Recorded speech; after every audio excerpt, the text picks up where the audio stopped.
ഞാൻ പഴനിയിലേക്ക് എത്തിക്കൊണ്ടിരിക്കുകയാണ്. ഇപ്പോൾ സമയം 10:30 ആവാറായിട്ടോ. കാലത്തെ 4:30ക്കാണ് ഞാൻ പെരുന്നാളിന് ബസ്സിൽ കയറിയത്. സാധാരണ ഇത്ര നേരം കൊണ്ടൊന്നും എത്തുന്നതല്ല, പക്ഷേ ഇന്ന് വലിയ തിരക്കൊന്നും ഉണ്ടായിരുന്നില്ല. പോകുന്ന വഴിക്ക് കൃത്യമായിട്ട് ബസ് കിട്ടി. എങ്ങും ബ്ലോക്കൊന്നും ഉണ്ടായിരുന്നില്ല, അല്ലെങ്കിൽ വേറെ എങ്ങും താമസമൊന്നും വേറെ എങ്ങും വരുന്നില്ല. പൊള്ളാച്ചി ചെന്നിട്ട് തന്നെ നമുക്ക് ചായ കുടിച്ച് പുറത്തേക്ക് ഇറങ്ങി വഴി തന്നെ ഒരു നല്ല ഫാസ്റ്റായിട്ട് പോകുന്ന ഒരു എക്സ്പ്രസ് ബസ്സാണ് കിട്ടിയത്. അപ്പോൾ അതുകൊണ്ട് തന്നെ പെട്ടെന്ന് നമ്മൾ പഴനിയുടെ കാഴ്ചകളിലേക്ക് എത്തിക്കൊണ്ടിരിക്കുകയാണ്. ഇവിടെ നല്ല വേനൽക്കാലം കഴിഞ്ഞു വരുന്ന ഒരു കാഴ്ചകളാണ് കാണുന്നത്. അധികവും മഴയുടെ ഒരു ലാഞ്ചന കാണുന്നുണ്ട്. മിക്കവാറും അടുത്ത ആഴ്ച മുതൽ മഴയാവുന്നതൊക്കെയാണ് വെതർ റിപ്പോർട്ട്സ്. എന്നാൽ നമ്മൾ ഇപ്പോൾ എത്തിയിരിക്കുന്ന ഇന്ന് കാര്യമായിട്ട് മഴയില്ല, എന്നിരുന്നാൽ പോലും ശരിക്കും ക്ലൗഡിയാണ്. ഇതൊക്കെ മിക്കവാറും നെൽ വയലുകളാണ്. വേനൽക്കാലം ആയതുകൊണ്ട് തന്നെ ഇതിൽ വിളയ്ക്കും കാര്യങ്ങളൊന്നും ചെയ്തിട്ടില്ല. ഇനിയിപ്പോൾ മഴയൊക്കെ പെയ്തിട്ട് വേണമായിരിക്കും ഇവിടുത്തെ ബാക്കി കാര്യങ്ങൾ തുടങ്ങുന്നതിനായിട്ട്. നമ്മുടെ മുല്ലപ്പെരിയാറിൽ നിന്നുള്ള വെള്ളം തന്നെയാണ് അധികവും ഈ ഒരു പ്രദേശത്ത്, പ്രത്യേകിച്ച് ഈ പൊള്ളാച്ചി ഡിസ്ട്രിക്റ്റ് മുഴുവൻ, പൊള്ളാച്ചി അങ്ങനെ തേനി അങ്ങനെ കുറേ ഡിസ്ട്രിക്റ്റുകൾ മുഴുവൻ ഈ മുല്ലപ്പെരിയാറിൽ നിന്നുള്ള വെള്ളം തന്നെയാണ് തമിഴ്നാട് കൃഷി ആവശ്യങ്ങൾക്ക് ഉപയോഗിക്കുന്നത്. അതുകൊണ്ട് തന്നെയാണ് മുല്ലപ്പെരിയാറിൻ്റെ ഒരു പ്രാധാന്യം അവർ ഭയങ്കര ഒരു പ്രാധാന്യം കൽപ്പിക്കുന്നത്. അത് എന്തെങ്കിലും ആവട്ടെ, ഇപ്പോൾ നമ്മൾ ആ പഴയ രീതിയിലുള്ള കുറേ കാഴ്ചകളാണ്. ഇപ്പം വലിയ വ്യത്യാസങ്ങളൊന്നും ഇതുവരെ പഴനിക്ക് വന്നിട്ടില്ല. കുറേ നിർമ്മാണ പ്രവർത്തനങ്ങൾ അവിടെ ഇവിടെയൊക്കെ നടക്കുന്നുണ്ട്.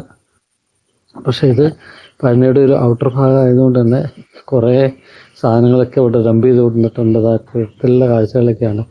അതിൻ്റെ ഇടയ്ക്ക് ചെറിയ കോവിലുകളുടെ കാഴ്ചകൾ. നമ്മൾ പഴനിയുടെ ടൗൺ പ്രദേശത്തേക്ക് കിടക്കുമ്പോൾ ആ പുതിയ നിർമ്മാണ പ്രവർത്തനങ്ങൾ, പുതിയ രീതിയിലുള്ള കെട്ടിടങ്ങളുടെയൊക്കെ പ്രവർത്തനങ്ങൾ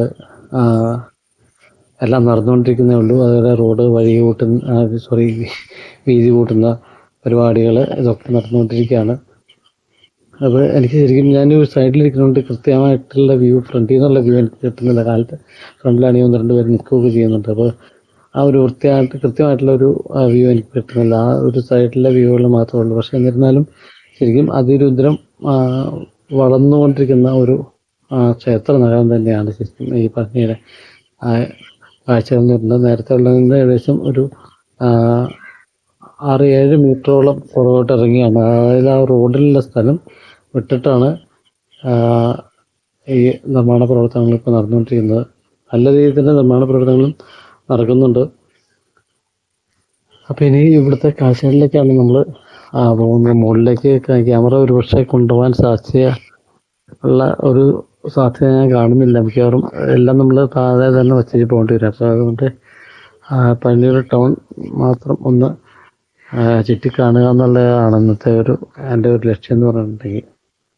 ഇപ്പോൾ അവിടെയൊക്കെ വരുമ്പോഴത്തേക്കും ചെറിയ ചെറിയ കോവിലുകളൊക്കെ മിക്കവാറും കാണാനുണ്ട്. അങ്ങനെയുള്ള കുറേ കാഴ്ചകൾ. പിന്നെ നമ്മുടെ പഴനി എന്ന് പറയുമ്പോൾ തന്നെ നമ്മുടെ മനസ്സിൽ നിഷ്ഠാളിയായിട്ടുള്ളൊരു സിനിമയാണ് നമുക്ക് ശരിക്കും മഴവിൽക്കാവണി എന്നുള്ള ആ ഒരു സിനിമയും ആണ് പഴനിയുടെ കാഴ്ചകളിലേക്ക് വരുമ്പോൾ നമ്മൾ അധികവും ഓർത്തിരിക്കുന്നത്. അപ്പോൾ നമ്മൾ പഴനി ക്ഷേത്ര നഗരത്തിലേക്ക് എത്തിക്കൊണ്ടിരിക്കുന്നത്, പഴനി ബസ് സ്റ്റാൻഡിലേക്ക് എത്തിക്കൊണ്ടിരിക്കുകയാണ്. ഏതായാലും റോഡ് സൈഡിൽ മുഴുവൻ ഇത്തരത്തിലുള്ള നിർമ്മാണ പ്രവർത്തനങ്ങളാണ് നടക്കുന്നത്. അവിടെയൊക്കെ പുതിയതായിട്ട് മതിലൊക്കെ പണിത് നല്ല സുന്ദരമായിട്ട് പെയിൻ്റൊക്കെ അടിച്ച്, നീല പെയിൻ്റൊക്കെ അടിച്ച് നിർത്തിയിരിക്കുന്നു. അത്യാവശ്യം വലിയ കുഴപ്പമില്ലാത്ത വീതി റോഡിന് കിട്ടാൻ പാകത്തിനൊക്കെയാണ് ഇവരിപ്പോൾ പണിതുകൊണ്ടിരിക്കുക. കടകളും കെട്ടിടങ്ങളൊക്കെ പണിതുകൊണ്ടിരിക്കുന്നത്. അപ്പോൾ മുമ്പ് മുഴുവൻ നമുക്ക് ശരിക്കും ആ പഴനിയുടെ അല്ലെങ്കിൽ ആ തമിഴ്നാട്ടിലെ ഒരു സാധാരണ ഒരു ടൗണിലെ ജീവിത കാഴ്ചകൾ നമുക്ക് കൃത്യമായിട്ട് ശരിക്കും നമുക്ക് കാണാനായിട്ട് സാധിക്കും. ഏതൊക്കെ തരത്തിൽ നമ്മുടെ കേരളത്തിൽ നിന്ന് വളരെ വ്യത്യസ്തമാണ്. പക്ഷേ ഈ ടൗൺ ഭാഗത്തേക്ക് വരുമ്പോഴത്തേക്കും റോഡിൽ വലിയ മാലിന്യങ്ങളോ അല്ലെങ്കിൽ വേറെ ഏതെങ്കിലും തരത്തിലുള്ള ചപ്പയോറോളോ അങ്ങനെയൊന്നും നടന്നില്ല. അത്യാവശ്യം ക്ലീനാണ് റോഡ് സൈഡൊക്കെ. കാരണം പണ്ട് ഞാൻ ആദ്യമായിട്ട് വന്നതിനേക്കാളും ഏകദേശം നല്ലൊരു മാറ്റം ഇപ്പോൾ ഈ പഴനിയിൽ കാണുന്നുണ്ട്. ഞാൻ 1988 ആദ്യമായിട്ട് പഴനിയിൽ വരുന്നത്.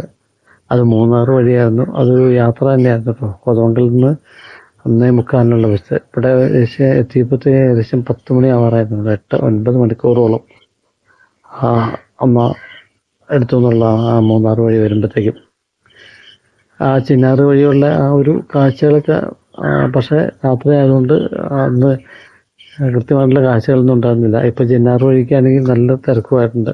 ആ ഒരു വഴിക്ക് ഒരുപാട് മൂന്നാറിലേക്ക് ടൂറിസ്റ്റുകൾ പോകുന്ന ഒരു വഴി ആയതുകൊണ്ട് തന്നെ മിക്കവാറും ബ്ലോക്കും കാര്യങ്ങളും ചില സമയത്ത് ഉണ്ടാവാനുള്ള കാഴ്ചകളുണ്ട്. അതാണ് പഴനി ബസ് സ്റ്റാൻഡിൻ്റെ ആ ഒരു സൈഡിലെ ജംഗ്ഷനിലേക്ക് ഇവിടുന്ന് നേരെ ഈ ജംഗ്ഷൻ ക്രോസ് ചെയ്ത് നമ്മൾ ചെല്ലുന്ന കയറുമ്പോൾ പഴനി ബസ് സ്റ്റാൻഡിൻ്റെ കാഴ്ചകളിലേക്ക് അതിമനോഹരമായിട്ടുള്ള അത്യാവശ്യം നല്ല വലിയ ബസ് സ്റ്റാൻഡ് തന്നെയാണ് പഴനിയിലത്. ആ ബസ് സ്റ്റാൻഡ് സൈഡിലേക്ക് നമ്മൾ ഇവിടെ പുതിയ റോഡ്, കാരണം നമ്മൾ ഇതിലേക്ക് വണ്ടി പോകുമ്പോൾ ശരിക്കും നമ്മൾക്ക് ഓർമ്മ വരുന്നത് ആ സിനിമയിലെ കുറേ സീനുകളാട്ടോ.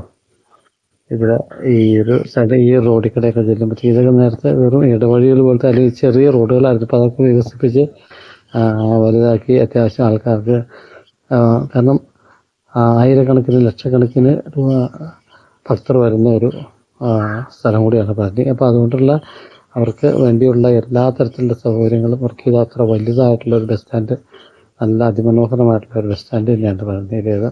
അതുപോലെ നല്ല സൗകര്യങ്ങളൊക്കെ ഉള്ള ഇത്തരത്തിലുള്ള സൗകര്യങ്ങൾ വർദ്ധിപ്പിക്കലാണ് ശരിക്കും നല്ല ഒരു ഭരണകൂടത്തിൻ്റെ തന്നെ ഒരു കഴിവ് എന്ന് പറയുന്നത്. ശരിക്കും ഇവിടെ എത്ര ബസ്സുകൾ ഒരേ സമയം പല സ്ഥലങ്ങളിലേക്ക് പോകുന്ന ഒരുപാട് ബസ്സുകൾ കയറ്റി ഇടുന്നതിന് നമ്മുടെ കേരള വണ്ടികളടക്കമുള്ള ബസ്സുകൾ, കേരള ബസ്സും തമിഴ്നാട് ബസ്സും മാത്രമേ ഉള്ളൂ എന്ന് എനിക്ക് കേട്ടോ. കർണാടകത്തിൽ നിന്നൊക്കെ ഒന്നോ അത്ര മാത്രമേ ഉള്ളൂ. ഏതായാലിപ്പോൾ അത് ഒന്നും കാണുന്നില്ല. അധികവും തമിഴ്നാടിൻ്റെ ബസ് തന്നെയാണ് മിക്കവാറും. ഏതായാലും ഞാൻ അവിടെ ഇറങ്ങി പുറത്തേക്ക് അങ്ങ് അകലെയായിട്ട് നമ്മുടെ സഖ്യപർവ്വത മലനിരകളുടെ മനോഹരമായിട്ടുള്ള കാഴ്ചകളുണ്ട്.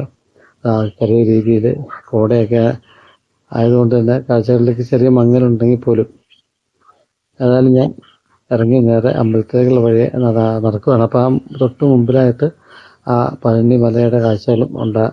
ഇതിൽ നോക്കുമ്പോഴത്തേക്ക് കാണുന്ന പഴനി മലേൻ്റെ മുകളിലാണ് നമ്മൾ പഴനി ദണ്ഡായുധ പഴനി ക്ഷേത്രം. അപ്പോൾ അതിനെക്കുറിച്ചുള്ള കാര്യങ്ങൾ ഞാൻ പിന്നീട് പറയാം. അതായത് ഞാൻ ഈ വഴികളിലൂടെ നടക്കുകയാണ്. അപ്പോൾ ഇതിലെങ്ങനെ പോകുമ്പോൾ കുറേ കുതിരവണ്ടികൾ പോകുന്നുണ്ട്. അത് നമുക്ക് സിനിമയുടെ ഒരു കാര്യം ഓർത്തല്ലാണ്ട് നമുക്ക് ഇപ്പോൾ നമ്മൾ നടക്കുമ്പോഴത്തേക്കും ഓർമ്മ വരില്ല. കാരണം എന്താണെന്ന് വെച്ചിട്ടുണ്ടെങ്കിൽ അത്രയേറെ നമുക്ക് സ്വാധീനം ചെലുത്തിയ ഒരു സിനിമയായിട്ടാണ് നമ്മളുടെ മകൾക്ക് അവിടെ നിന്ന് പറഞ്ഞ ബോചേട്ടൻ ജയറാമേട്ടനെ കൊണ്ട് മൃഗ എന്നൊക്കെ വിളിച്ചുകൊണ്ട് വരുന്ന ആ ഒരു കാഴ്ചകളും ഒക്കെ ഉള്ള അതിൻ്റെ ഇടയ്ക്ക് ഇവിടെ ഇപ്പോൾ കൂടുതലായിട്ട് കാണാൻ ട്രാൻസ്ജെൻഡേഴ്സിൻ്റെ ഒരു കാഴ്ചകൾ, അവരവിടെ ഒന്ന് പൈസ ഇരിക്കുന്ന കാഴ്ചകൾ ഇപ്പോൾ ഈ പഴനി സൈഡിൽ നേരത്തെ നമ്മുടെ ഇവിടെയൊന്നും ഈ ഇങ്ങനെയുള്ള ട്രാൻസ്ജെൻഡേഴ്സൊന്നും കാണാറില്ല. ശരിക്കും ബോംബെയിൽ മാത്രം കണ്ടിട്ടുള്ള കൂട്ടരെ ഇപ്പോൾ ഇന്ത്യയുടെ ഏത് ഭാഗത്ത് ചെന്നാലും നമുക്ക് കാണാനാവുന്നതാണ്. കേരളത്തിൽ വരെ ആ ഒരു സംസ്കാരം വളരെ ഇതായിട്ട്, ഏതായാലും അതൊരു ജനിതക വൈകല്യം എന്നുള്ള രീതിയിൽ അത് പോട്ടെ എന്തെങ്കിലും ആട്ടെ. അപ്പോൾ അങ്ങനെ വരുമ്പോൾ ഒരു കുതിരവണ്ടി പറയുന്നു വരുന്നുണ്ട്. അപ്പോൾ ആ ഒരു കാഴ്ചകളിലേക്ക് അപ്പോൾ പഴനി മലയുടെ ആ ഒരു കാഴ്ചകളിലൂടെയാണ് നമ്മളിപ്പോൾ നടന്നു പോകുന്നത്. ഞാൻ പറഞ്ഞില്ലേ ഒരു കുതിരവണ്ടി പോകുന്നുണ്ടല്ലോ.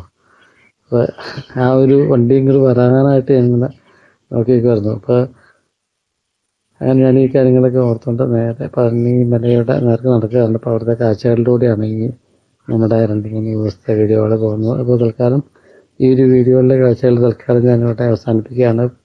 ഇപ്പോൾ കൂടുതൽ